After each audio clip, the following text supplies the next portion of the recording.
अस्सलाम वालेकुम दोस्तों, नई वीडियो में खुश आमदीद। मैं हूं आपका मेजबान मोहम्मद जुनैद आजम और आप देख रहे हैं हमारा यूट्यूब और फेसबुक चैनल अपनी दुनिया टीवी।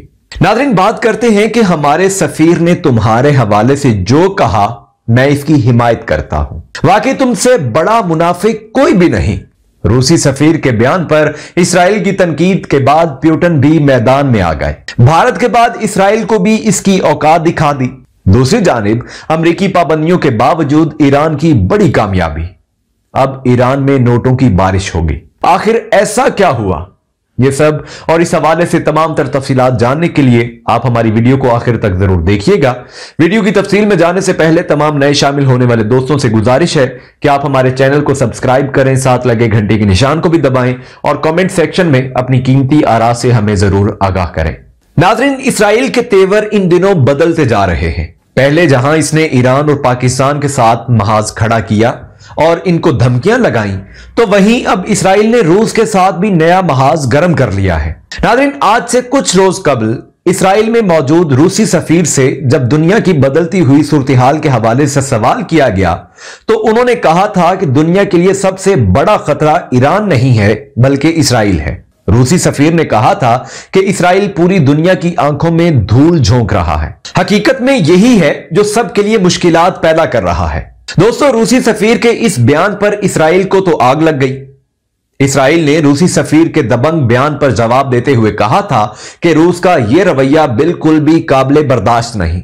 अगर हम खामोश बैठे हैं तो इसका यह मतलब हरगिज नहीं है कि रूस कुछ भी बोलेगा। इसने कहा था कि रूस को अपने इस बयान पर वजाहत देनी होगी कि आखिर इसका क्या मतलब था। तो दोस्तों, इसराइल की इस धमकी पर रूसी सफीर के बाद रूसी सदर भी मैदान में आ गए हैं। जी हां नाज़रीन, एक ताजा तरीन खबर के मुताबिक रूसी सदर व्लादिमीर पुतिन ने इसराइल को वाज़ेह अल्फाज में पैगाम देते हुए कहा है कि मैं अपने सफीर की हर बात की तायीद करता हूं। उन्होंने कहा कि अगर इसराइल को कोई मसला है तो वो मेरे सफीर की बजाय डायरेक्टली मुझसे बात करें। मैं इसको बताता हूं कि हमारे सफीर के बयान का मकसद क्या था। नाज़रीन, रूसी सदर ने कहा कि मैं भी ये बात कहता हूं कि इसराइल दुनिया का सबसे बड़ा मुनाफिक है।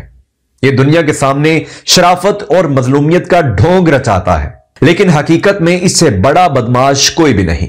दोस्तों, रूसी सदर ने कहा कि दुनिया के हालात को खराब करने में इसराइल का बहुत बड़ा किरदार है।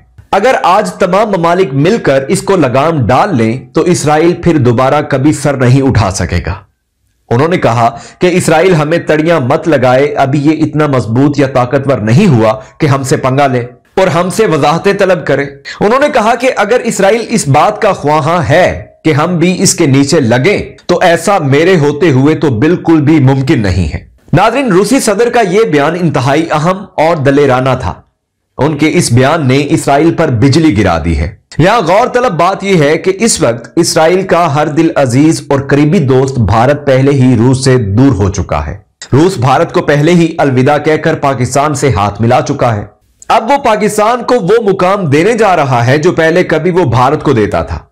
रूस ने मोदी की हरकतों को देखते हुए इसे कहा कि तुम इस काबिल ही नहीं हो कि तुम्हारे साथ दोस्ती रखी जाए। हम तुम जैसे मकार और दोगले मुल्क से दोस्ती रखकर अपना किरदार दागदार नहीं करना चाहते। तो नाज़रीन, रूस भारत से दूर हो चुका, लेकिन भारत के बाद अब इसने इसराइल को भी क्लीन बोल्ड कर दिया है।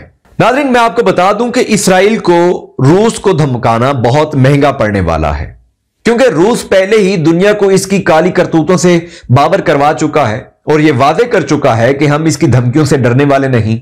जबकि दूसरी जानिब रूस के अलावा इस वक्त ईरान भी इसराइल के दांत खट्टे करने को तैयार बैठा है। इसराइल की जानिब से ईरानी साइंसदान के कत्ल ने ईरान के जज्बातों को काफी ठेस पहुंचाई है और ईरान उसी दिन से इसराइल की तबाही पर आखिरी मोहर लगाना चाहता है। इसराइल इन ख्वाबों में है कि इसके साइंसदान को कत्ल करके वो ईरान को कमजोर कर चुका है, लेकिन ईरान कमजोर होने की बजाय मजीद मजबूत हो चुका है, क्योंकि वो इस वक्त न्यूक्लियर बम बना चुका है और इसका इरादा है कि न्यूक्लियर बम का पहला तजुर्बा भी वो इसराइल पर ही करे। नेतन्याहू इस वक्त अपनी हुकूमत खो चुके हैं, लेकिन अपने जाते जाते वो पूरे इसराइल की जान दांव पर लगा कर जाएंगे।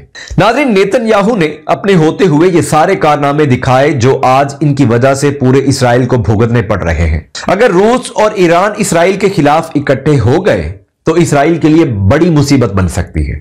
क्योंकि इसराइल के पास दुनिया की जितनी मर्जी टेक्नोलॉजी भी मौजूद हो, वो एक साथ दो मुल्कों का मुकाबला नहीं कर सकता। अगर रूस वाकई इसको लेकर संजीदा हो गया तो इसराइल का कोई भी वाली वारिस ना होगा। तो नाज़रीन, अब इस हवाले से देखना यह बाकी है कि आखिर रूस की जानिब से इस दबंग और दो टोक बयान पर इसराइल का क्या रद्देमल सामने आता है। क्या इसराइल भी रूस को इसी की जुबान में जवाब देगा? यह तो आने वाला वक्त ही बताएगा। वहीं दूसरी जानिब आगे बढ़ते हुए आपको यह भी बताते चलें कि अमेरिका की पाबंदियों के बावजूद ईरान ने एक और संगे मील अबूर कर लिया है। नाज़रीन, अब ईरान को तरक्की करने से कोई नहीं रोक सकता।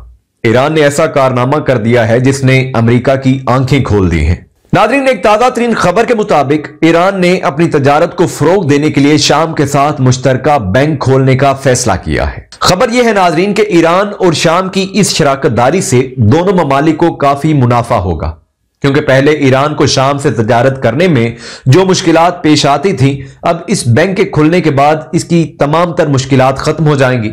आज से पहले दोस्तों, अमेरिका और इसराइल ईरान की जानिब से की जाने वाली तमाम तर ट्रांजैक्शंस पर नजर रखते थे, तो उनको इस बात की खबर होती थी कि ईरान शाम को क्या दे रहा है और कब दे रहा है। तो ईरान को इस हवाले से काफी मुश्किलात का सामना भी था और ईरान के लिए शाम से तजारत करना काफी मुश्किल हो गया था। पर अब ईरान ने अपने इस बैंक को खोलकर अपनी तजारत की राह को काफी हमवार कर दिया है। नाज़रीन, ईरान के इस इकदाम ने अमेरिका की आंखें खोल दी हैं। अमेरिका के लिए यह हैरत की बात इसलिए है क्योंकि वो ईरान पर इतनी पाबंदियां लगा चुका है जिसके बाद इसके ख्याल में ईरान कुछ भी नहीं कर सकता। लेकिन ईरान ने जिस तरह इस साल अमेरिकी पाबंदियों के बावजूद सबसे ज्यादा तेल एक्सपोर्ट किया, उसी तरह इसने अपनी तजारत को फरोग देने के लिए बेहतरीन फैसला कर लिया है। ईरान ने अपने इन इकदामात से साबित किया है कि इसको अमेरिका की पाबंदियों से कोई फर्क नहीं पड़ता। वो हर वो चीज करके रहेगा जिसको पूरा करना इसने ठान लिया है। तो इस वक्त ईरान बड़ी तेजी के साथ तरक्की की जानिब बढ़ रहा है। नाज़रीन, इसकी इकोनॉमी भी एक मर्तबा फिर पॉजिटिव हो रही है, जबकि मुल्क के अंदरूनी हालात में भी बेहतरी आ रही है, जिसका मतलब है कि ईरान एक मर्तबा फिर मजबूत बनने जा रहा है। और अगर ईरान इसी तरह अमरीकी पाबंदियों को बुरोकार ना लाते हुए दबंग इकदामात उठाता रहा तो इसको तरक्की करने से वाकई कोई भी नहीं रोक सकता, फिर चाहे वो ट्रंप हो या फिर कोई और हो। तो दोस्तों, अब इस हवाले से देखना यह बाकी है कि आखिर अमेरिका और ईरान के माबैन शुरू होने वाला महाज आने वाले दिनों में क्या रुख इख्तियार करता है। क्या ईरान और अमेरिका वाकई किसी बड़ी जंग की जानिब बढ़ेंगे या फिर एक दूसरे के खिलाफ लफ्जी जंग जारी रखेंगे? यह तो आने वाला वक्त ही बताएगा। मजीद अपडेट्स के लिए आप हमारे चैनल को सब्सक्राइब करें, साथ लगे घंटे के निशान को भी दबाएं।